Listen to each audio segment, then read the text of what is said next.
you don't want to go somewhere where you're going to ride the bench for 3 or 4 years. That's just going to kill your development. You have to play. The more you can play, the better.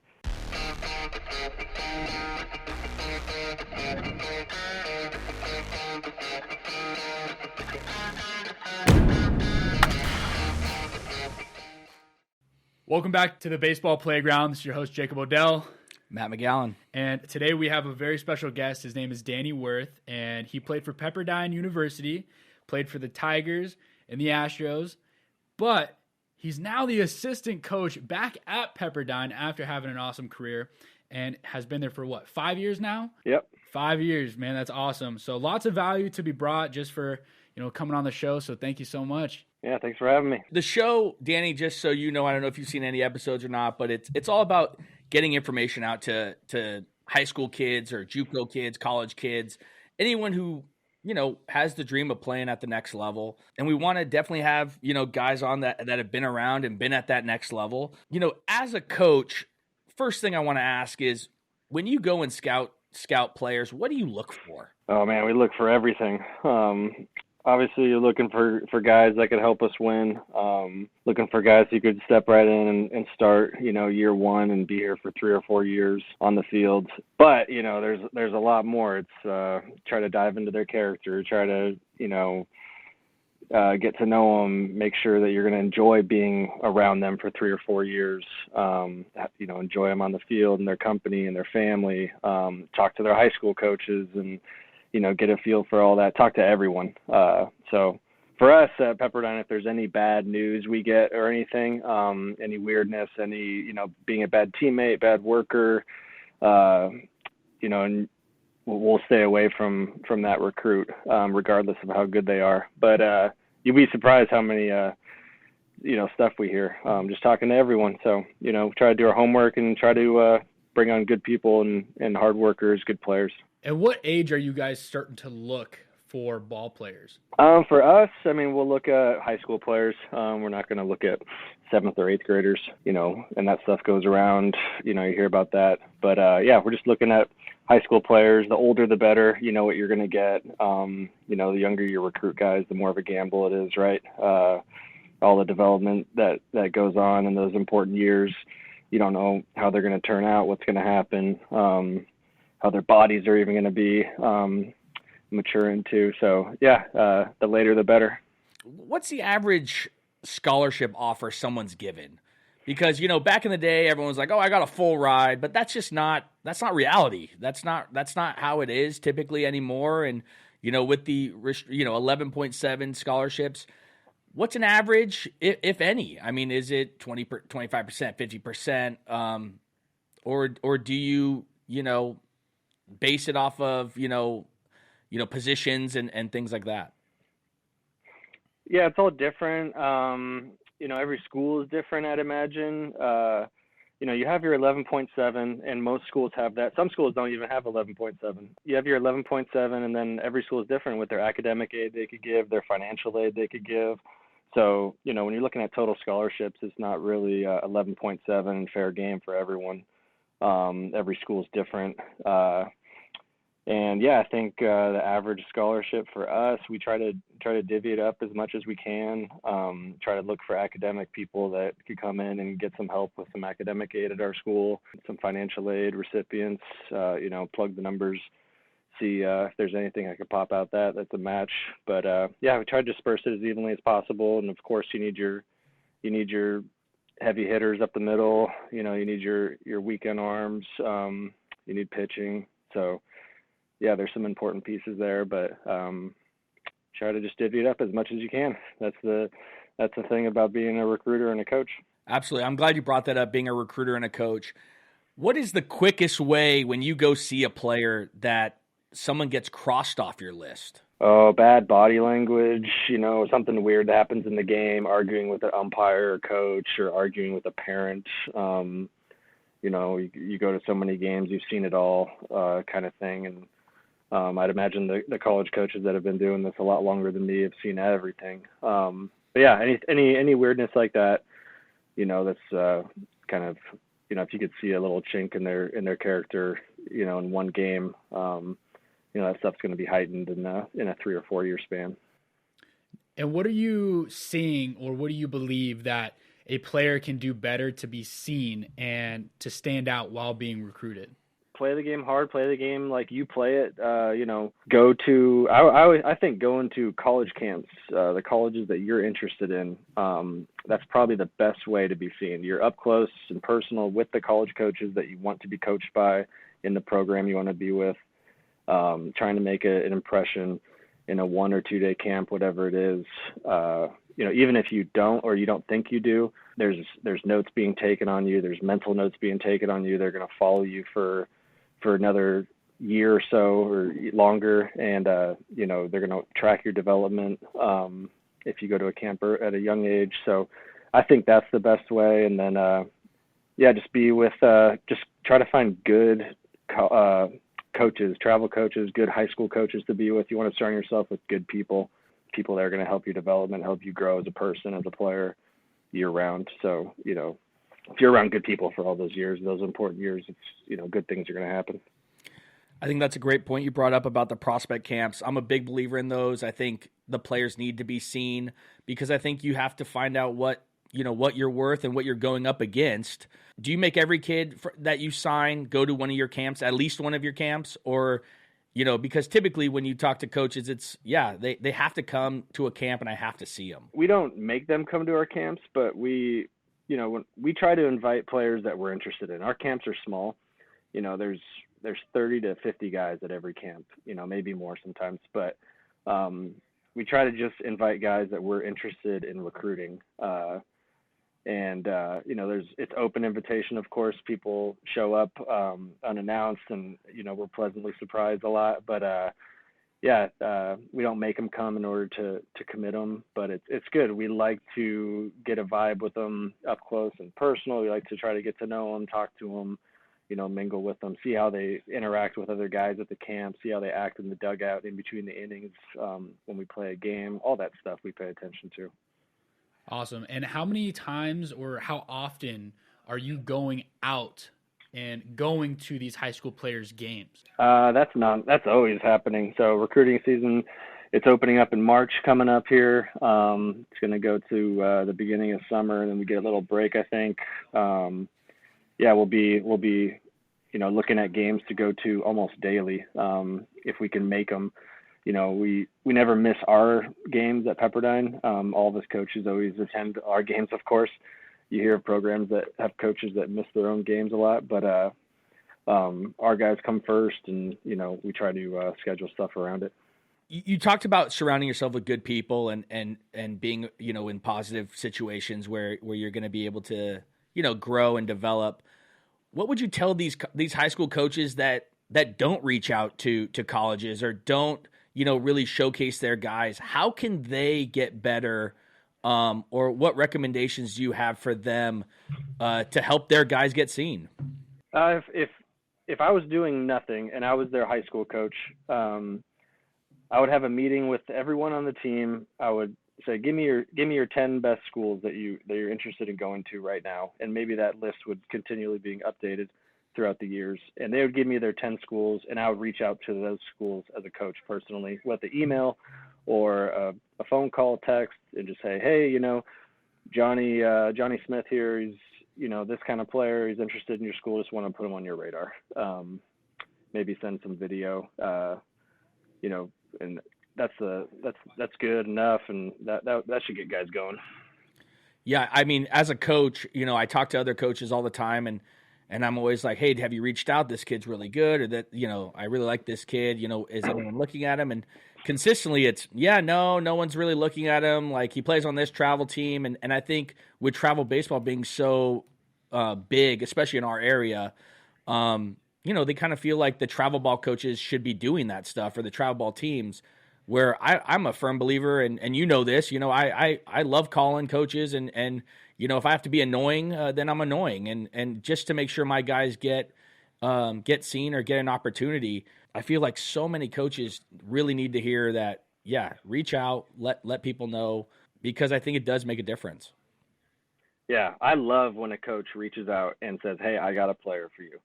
I don't even care if it's a bad player or a good player or what, just that Pepperdine's being thought of and that there's a connection and people, pulling for the program. They recognize a player that could help us and impact us in a positive way, regardless of the outcome. I love it. What's some advice that you can give to a junior or a senior that's looking to go play at Pepperdine, who wants to get into contact with you, who wants to go to a camp? What kind of opportunities are there for them at this moment? We have prospect camps, I think 6, 7 a year. Our emails are on the website. You could email personal videos as much as you'd like. That's a great way to be seen. We check our emails daily. I think that's the best way. Have your coach reach out, talk to your high school coach, talk to your travel coach, whoever it is. Send emails with all the different ways. There's no excuse not to try and, go for it. Yeah, and how does someone stand out in an email where you're like, okay, I'm going to open up this kid's email, because I'm sure you guys get flooded with kids' emails, especially the times that recruitment areas do come around. Yeah, I would put all the basics in there. I'd put your GPA, maybe a copy of your transcripts if you're in your junior, senior year, some high school stats, some summer stats if you'd like, even though high school stats are more important, I think. All your coaches' contacts, that's helpful. And then a short video, maybe 1 to 2 minutes, just showcasing kind of here's 5 ground balls I'm taking, here's 10 swings I'm taking in BP, here's a 60, and here's some live action. If their parents or coaches could capture some. Absolutely. Definitely parents will capture it, right? I mean, you've been to games. Yeah. Every parent is on the fence taking video, which is great. That's what they need, and that's what might get them to the next level. Speaking specifically with Pepperdine, you're one of the few teams that I've seen and looked into that recruit outside of California. A lot of the California teams really stick to California guys, and you guys are fortunate enough. I believe last year you had a guy from New York in the outfield. You get guys from all over the country. I think that's amazing. I think that's awesome. I think it's, tough enough to get into Pepperdine with the GPA and things like that. Give us a little bit more of the philosophy behind, you're obviously going and finding the best players. So tell us the philosophy of Pepperdine and how you guys do things. Yeah, we're so unique here. We're unlike any other school. And a lot of the other California coaches, when I see them out, they laugh, if I'm in California a lot in the summertime or something, because they know we get guys across the country. But we're so unique. We're nationally known. Everybody knows that we're on the beach. It's beautiful. It's a top academic school. It has a lot to offer with all that stuff. So, we go see a kid in New York, like our center fielder, or, a freshman kid this year from Boston, all the way over there, some Florida guys on our team. They know what Pepperdine is, and we're traveling around the summer. We're constantly on flights, just trying to track those guys down that want to be a part of the program. And we're talking to coaches all over the country always. I always think like, in the morning I'll do the East Coast calls, and in the evening do the West Coast calls as a recruiter. But it's our process is just finding all the stuff, the matches that I talked about earlier, guys that we think could help us, guys that we think are good guys that we want to be around for 3 or 4 years, and then we check all those boxes and we try to make it happen. With the amount of kids that are inside of these portals and everything that you guys as coaches are looking at, how are you utilizing Max Preps, PBR, Perfect Game? How are you using their portals to assess what kind of kids you're looking for? Are you talking transfer portal, or are you talking high school? Like high school, like portals. Yeah, we look at all of it. So I'm almost looking at that stuff daily. You look at the rankings. You look at all those on Perfect Game, PBR, Max Preps, all that stuff. And you try to filter it out as best as you can, and you're reaching out to coaches from all those lists and just seeing who's even interested in Pepperdine, or who would want to jump on a phone call type of thing. to get it started. But yeah, all that stuff's constant. The best way is still looking at stats. So, finding who's performing the best. Let's see the best players out there. Then let's reach out to them, see if they're interested in Pepperdine. Guys who have come to camps in the past that we tag, we follow them. We'll check their stats all the time, see how they're doing, see how they're progressing throughout the years. But yeah, all that stuff's constant. Yeah, I mean, you guys do a great job. What, statistically speaking, I mean, guys fall in your lap. I mean, the school is academically very tough, and it's like you said, it's unique. It's not like any other school. How often do you get, this walk on that just is like, wow, I didn't even know this guy wasn't even on my radar. He walks on. I mean, Pepperdine, in the past have had walk-ons that make the roster and do well. So can you explain a little bit more about, giving these kids an opportunity? You're not writing them off, even though, they're a walk-on or they're not scholarship kids. Yeah, everyone's story is different. It doesn't matter if you're recruited as a scholarship player or you're a walk-on. If you're the best player, you're going to play.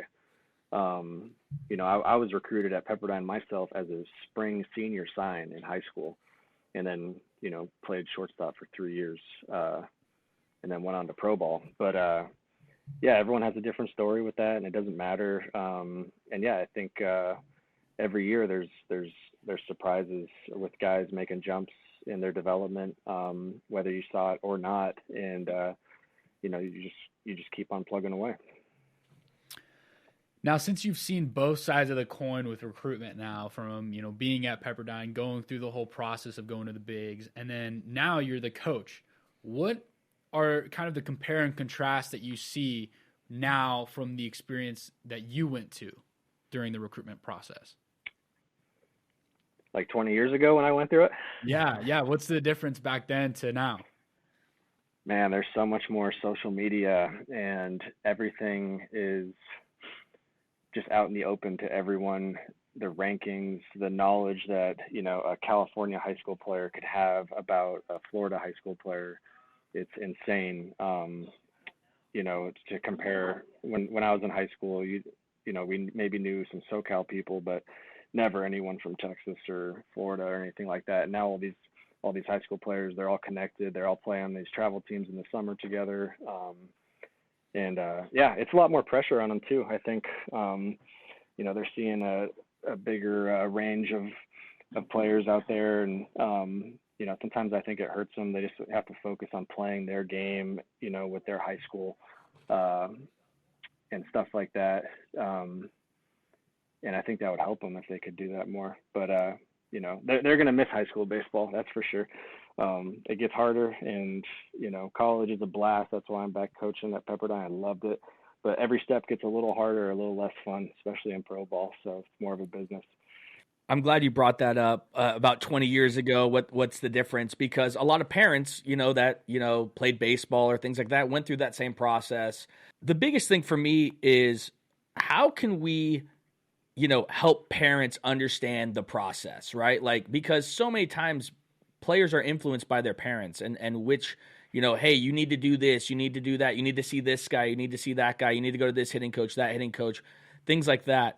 What advice would you give to a parent that wants to get their son to the next level and really is kind of in a standstill process right now? Like, oh, I don't really know what to do, but I know my kid can play. What's the best solution for them? In terms of developing? Just in terms of being able to play at that next level, whether it's JUCO, whether it's D1, D2, D3, NAIA. I feel like so many parents, unfortunately aren't realistic with their child and don't give them the right opportunity. I think they have to do their homework as best they can and try to find places for their kids to play. And that's, it's easier said than done, but you don't want to go somewhere where you're going to ride the bench for 3 or 4 years. That's just going to kill your development. You have to play. The more you could play, the better. And at the end of the day, you could get a hitting lesson from a coach flipping, 30 feet, 20 feet, 30 feet away and telling you how great your swing is after they do a couple drills with you or whatever. But the more you play and get reps off of, good competition, the better you're going to be in the long run. So I think back to the pro ball, high school and college and stuff. And I always think it's different. It's flip-flopped. Like, a lot of high school players, they want to go to the colleges with the best bells and whistles, and the brightest lights and the fanciest this and that. But, when you get into pro ball, you don't care about any of that. You want to go to the best coach. You need to find the best coach to help you. And pro ball guys pay for it. They fly across the country to have an hour hitting session with guys just to get new knowledge and stuff like that. And that might be a little overkill at the high school level, but I always see like high school guys, they want to go where there's big football or there's this, or they get this kind of shoes. I don't know. I hear all the stuff, but just play, go where you could play, go where you could find a good coach that's going to be there every day. And that kind of situation is going to make you better. Yeah, lots of ego baseball, I would say, of people who want to make their bubble bigger, and their parents have this envision in their head of like, all right, my kid goes to, Pepperdine. He's this big guy now, rather than just going JUCO, get the looks and get the experience. And my question for that is like, how many guys do you have that come from JUCO, NAIA, or even lower divisions in the NCAA? We have one JUCO guy on our roster right now, and we have one transfer from a D2. All high school guys besides that. 37 guys on the team this year, kind of a light load. But, 35 of those are high school commits. And we'd rather have high school guys. The transfer portal rankings that are out nowadays, you see that, it's crazy. It's tough being a parent committing to, or having, like, I have young kids that are 8, 6, and 4. If they play sports and they commit to a place that has a, top 10 transfer ranking school, I don't know if they're going to be able to go there. They're just going to get older guys all the time. And, I want for my kids, I'd want coaches that are going to be there for 3-4 years, developing them, being in good hands, and teaching them all the important things. Absolutely. I think it shows a lot about a program's character, right? Are they going to stick it out with you and develop you and get you better to get you to that next level? And like your program, you get guys into the pros every year. It's not a shock to go to the next level. One of the biggest concerns that you see with a lot of players is the fact that their big concern is like, oh, well, I won't get seen. How big is it with you for Twitter, or your program for Twitter, or, these other field levels or things like that where you get to see guys? Are you constantly on there? Sometimes I'm on there. What would you say your participation with those social media platforms are? Almost daily. So Twitter, look at it daily. Field level, it's great for connecting, getting contacts, being connected, get players pushed also in that portal. You just check all the stuff every day. It's just looking for guys that could be a part of the program, and any way to find them works. How does a kid, though, on Twitter get seen by you? Because they just can't post it and then they pop up on your feed. So are they tagging you? Are they doing hashtags? What's the deal that they can get in front of your eyes on your phone? Yeah, they're tagging. It's kind of the same thing. It's a cheaper way than going to the college camps. You could just make a video and tag a college coach on it. It's free. And really fast. So I like that. It shows me that the guy's interested, and I definitely look at him. Last 3 outs. Thank you so much for being here. We got 3 questions we ask everybody. Number 1, favorite food? Steak. Can't beat it. Number 2, favorite movie? Ooh, Probably Braveheart. Wow. Wow. Yeah. And Heavy, I know. it's a all, great though. movie. Yeah. It's a great movie. And number 3, favorite baseball player, either you played with or you looked up to, or someone you coach. Oh man, had so many I've coached so far in these 5 years. But favorite baseball player, I loved Ian Kinsler. I got to play with him for 1 year up the middle in Detroit, and my last year with Detroit, his first year, he's the man. He's funny. He keeps it loose. He's a hard worker. He's passionate about it. And yeah, I only got to play with him for a little bit, but I always looked up to him before, just being an infielder. Me too. I looked up to Ian Kinsler. I thought he was awesome, and I would watch his games on YouTube or at because I thought my swing was pretty close to his, so I'd always see if my timing was the same. I'd stand there in front of the TV, make sure, oh yeah, my timing and his timing were the same. He'd hit a bomb, I'd bloop a single. So, but yeah. He's one of those guys too. Nobody copies his swing. No one teaches his swing, but that guy raked, and he was an all-star and an absolute stud. But yeah, he's not like the picture perfect baseball swing that's taught, but he should be, Yeah. He's an absolute stud. Yeah. Well, thanks for coming on the show, Danny. Truly appreciate it. Truly appreciate it. Thanks for having me. Good luck to Pepperdine this year. Excited to watch them. Excited to see what you guys can do this year. And if you're in Omaha, we'll definitely have another conversation. All right. Sounds good. Thank you. Thank you. Go check out the Baseball Playground on Instagram. Follow, be obsessed with it. These guys are amazing.